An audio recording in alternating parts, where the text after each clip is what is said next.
ओम नमो भगवते वासुदेवाय। दोस्तों, पुत्रदा एकादशी का प्रारंभ 15 अगस्त सुबह 6:26 से होगा। वहीं समाप्ति सुबह 9:39 पे होगी। उदया तिथि के अनुसार एकादशी का व्रत 16 अगस्त को किया जाएगा। व्रत का पारण 17 अगस्त को प्रातः 5:51 से 8:05 के मध्य किया जाएगा। आइए जानते हैं पुत्रदा एकादशी व्रत की कथा। एक भद्रावती नाम की नगरी थी। उसमें सुकेतुमान नाम का एक राजा राज्य करता था। उसके कोई पुत्र नहीं था। उसकी स्त्री का नाम शेव्या था। वह निपुति होने के कारण सदैव चिंतित रहती थी। राजा के पितर भी रो रो कर पिंड लिया करते थे और सोचा करते थे कि इसके बाद हमको पिंडदान कौन करेगा। राजा को भाई बांधव, धन, हाथी, घोड़े, राज्य और मंत्री, इन सब में किसी भी प्रकार का संतोष नहीं होता था। वह सदैव यही विचार करता था कि मेरे मरने के बाद मुझको पिंडदान कौन करेगा। बिना पुत्र के पितरों और देवताओं का मैं ऋणी हो जाऊंगा। वह मैं कैसे चुकाऊंगा। जिस घर में पुत्र न हो उस घर में सदैव अंधेरा रहता है। इसलिए पुत्र उत्पत्ति के लिए प्रयत्न करना चाहिए। जिस मनुष्य ने पुत्र का मुख देखा है वह धन्य है। उसको इस लोक में यश और परलोक में शांति मिलती है, अर्थात उनके दोनों लोक सुधर जाते हैं। पूर्व जन्म के कर्मों से ही इस जन्म में पुत्र, धन आदि की प्राप्ति होती है। राजा इस प्रकार रात दिन चिंता में लगा रहता था। एक समय तो राजा ने अपने शरीर का त्याग करने का निश्चय किया, परंतु आत्मघात करना महान पाप समझ करके उसने ऐसा नहीं किया। एक दिन राजा ऐसा ही विचार करता हुआ अपने घोड़े पर चढ़कर वन को चल दिया तथा पक्षियों और वृक्षों को देखने लगा। उसने देखा कि वन में मृग, व्याघ्र, सुअर, सिंह, बंदर, सर्प आदि सब भ्रमण कर रहे हैं। हाथी अपने बच्चों और हथनियों के बीच घूम रहा है। इस वन में कहीं तो गीदड़ अपने कर्कश स्वर में बोल रहे हैं, कहीं उल्लू ध्वनि कर रहे हैं।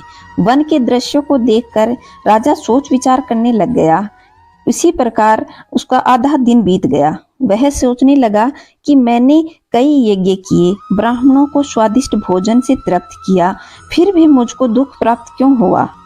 राजा प्यास के मारे अत्यंत दुखी हो गया था। पानी की तलाश में इधर उधर भटक रहा था। थोड़ी देर बाद में राजा एक सरोवर के समीप पहुंचा। उस सरोवर में कमल खिले हुए थे। साथ ही सारस, हंस, मगरमच्छ आदि विहार कर रहे थे। उस सरोवर के चारों तरफ मुनियों के आश्रम बने हुए थे। उसी समय राजा के दाहिने अंग फड़कने लगे। राजा शुभ शकुन समझ करके घोड़े से उतर करके मुनियों को दंडवत प्रणाम किया और उनके समीप बैठ गए। राजा को देखकर मुनियों ने कहा, हे राजन, हम अत्यंत प्रसन्न हुए। तुम्हारी क्या इच्छा है सो कहो। राजा ने पूछा कि महाराज, आप कौन हैं और किसके लिए यहाँ आए हैं, कृपा करके बताइए। मुनि कहने लगे, हे राजन, आज संतान देने वाली पुत्रदा एकादशी है। हम लोग विश्वदेव हैं, इस सरोवर में स्नान करने के लिए आए हैं। यह सुनकर राजा कहने लगा, महाराज, मेरे कोई भी संतान नहीं है। यदि आप मुझ पर प्रसन्न हो तो मैं एक पुत्र का वरदान चाहता हूँ। मुनि बोले, हे राजन, आज पुत्रदा एकादशी है, आप अवश्य ही इस व्रत को करें। भगवान की कृपा से अवश्य ही आपके घर पुत्र होगा। मुनि के वचन सुनकर के राजा उसी दिन एकादशी व्रत किया और द्वादशी को पारण किया। इसके पश्चात मुनियों को प्रणाम करके महल को वापस आया। कुछ समय बीतने के बाद रानी को गर्भ ठहर गया और 9वें महीने के पश्चात एक सुंदर पुत्र की प्राप्ति हुई। वह राजकुमार अत्यंत शूरवीर, यशस्वी और प्रजापालक हुआ। जो मनुष्य इस महात्म्य को पढ़ता है, सुनता है, वह अंत में स्वर्ग की प्राप्ति करता है। भगवान श्री कृष्ण कहते हैं, पुत्र की प्राप्ति के लिए सभी को पुत्रदा एकादशी व्रत करना चाहिए। तो दोस्तों, यह था पुत्रदा एकादशी व्रत की कथा। अगर आप लोगों को अच्छी लगी हो तो वीडियो को लाइक कर दें, शेयर करें और कमेंट में जय श्री नारायण अवश्य लिखिएगा। जय श्री नारायण दोस्तों।